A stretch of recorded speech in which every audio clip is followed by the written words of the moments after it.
So the second qualification we need for Tantra is Bodhicitta. We need to develop Bodhicitta. Bodhicitta is very, very important. In short, Bodhicitta is not being nice to your wife, to your friends, people who give you business, who tolerate you, people who pat you in the back, and people who like you. Bodhicitta is having a thought that in this life, our mothers have been incredibly kind to us. From the time we were conceived inside her womb, and then birth, and then toddler, infancy, toddler, and how she took care of us, and how she wiped and cleaned us all the time, again and again and again, non-stop. And as we grew older, how she taught us and guided us and loved us, and would sacrifice herself for us at any cost. And then at the same time, when we grew older, even if we got into trouble, we did anything negative or bad, she will be there to rescue us. And this type of love that we receive from a mother is very, very hard to receive anywhere else in the world. Very, very hard. We can't even receive that from our wives and our children. It's very, very hard. So this kind of love and compassion that is totally without agenda, without motive, totally love. This type of love does exist beyond the parameters of a mother and child relationship. This type of love we can actualize by realizing that this is not our only life. We've had many, many, many lifetimes.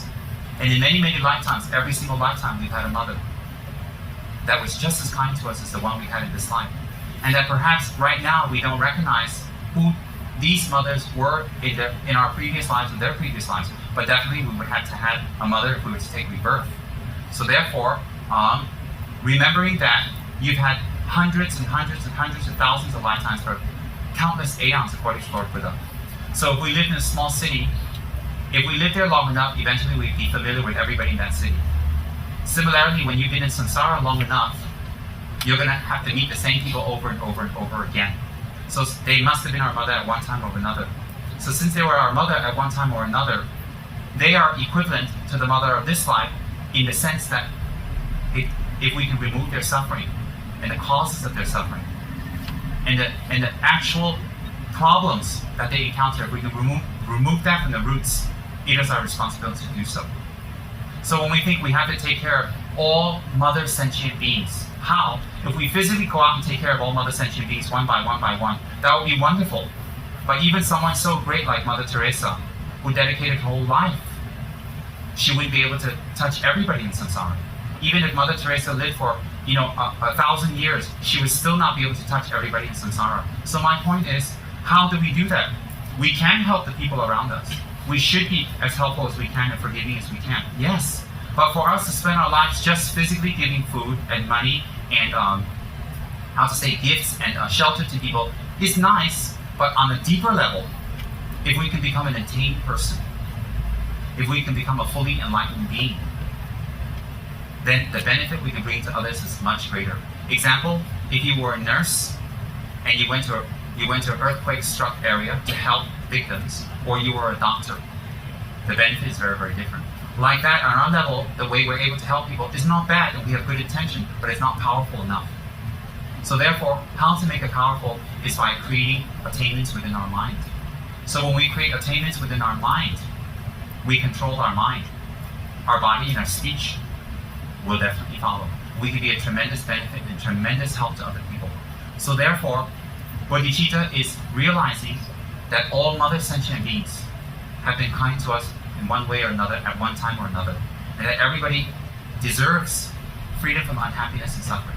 So I will take that responsibility, that I will sacrifice my time, my energy, my pursuits, and we can reach that level. Maybe at this time, at this moment, it's hard, but to even hear the word Bodhicitta, according to the great master Shantideva, plants seeds in our mind that's incredibly powerful. Without Bodhicitta, without the thought that I wish to take responsibility for others, I wish to take responsibility for the benefit of others, I wish to bring benefit to others, continuously without agenda, that mind to arise is very, very powerful. When that mind arises, the first thing you see to go in you is intolerance. Intolerance of other people, intolerance of the situation around you, prejudice and bias will go away. And also, tolerance of the difficulties you go through. Tolerance if your partner is difficult, tolerance if your children is difficult, tolerance if your parents sometimes manifest difficulty. tolerance will arise in your mind. When some sort of bodhicitta starts to arise in your mind, that's the first sign. All right? And what's tolerance? Tolerance is being able to tahan, or to take difficulties for the sake of others. So when we practice Dharma, when we engage in Dharma practice, the first person that we should practice great tolerance to is our partners. It could be our wife, it could be our husband, it could be our friend, it could be someone very kind to us.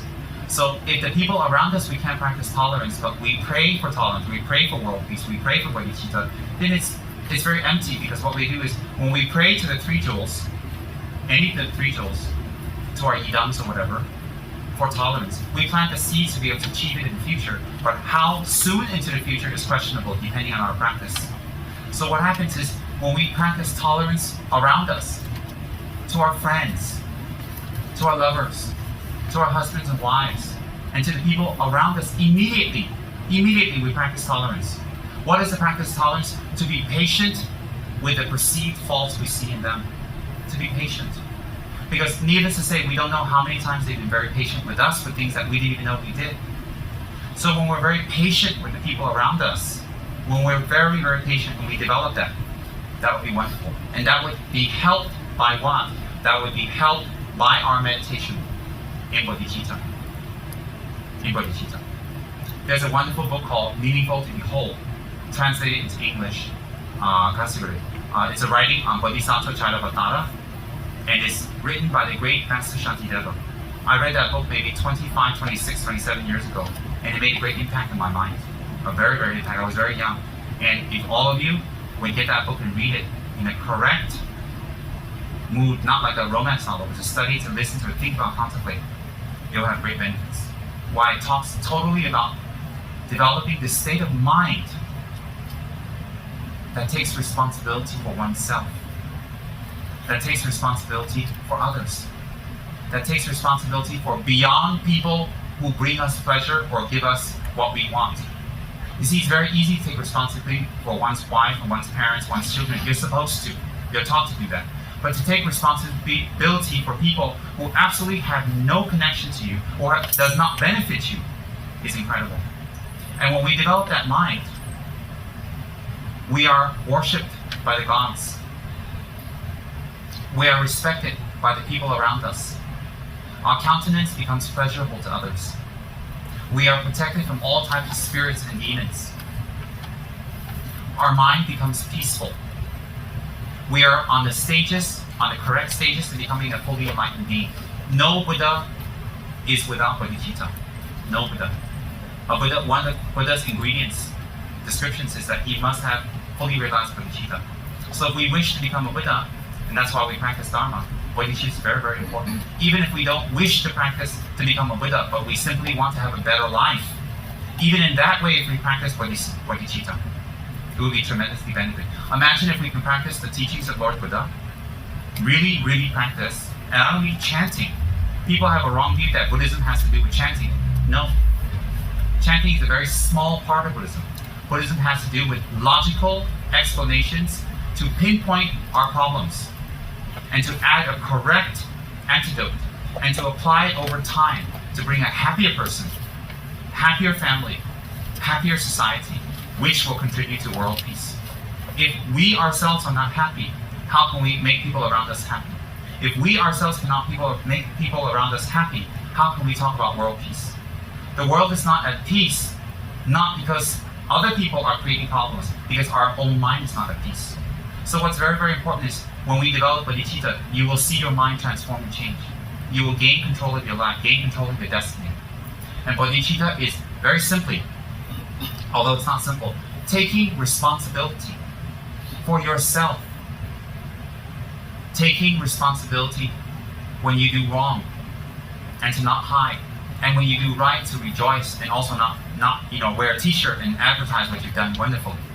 But bodhicitta is taking responsibility for oneself and one's mistakes. And it's okay to make mistakes because me and you, all of us, we're normal human beings.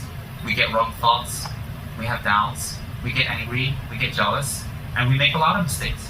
Making mistakes is not the big issue, but not owning up to them and denying them is a very, very big issue. Why? Then when we hide it, then it builds It builds in others and builds in us.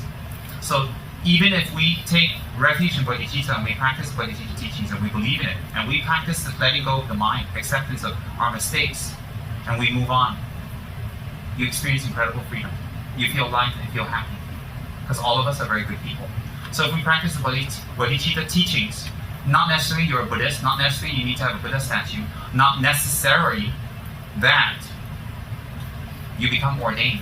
But practicing Bodhicitta also can be beneficial in society in general, whatever religion or not religion or atheist you are. So that's an incredible point of Lord Buddha's teachings. It's applicable to all sentient beings. Alright?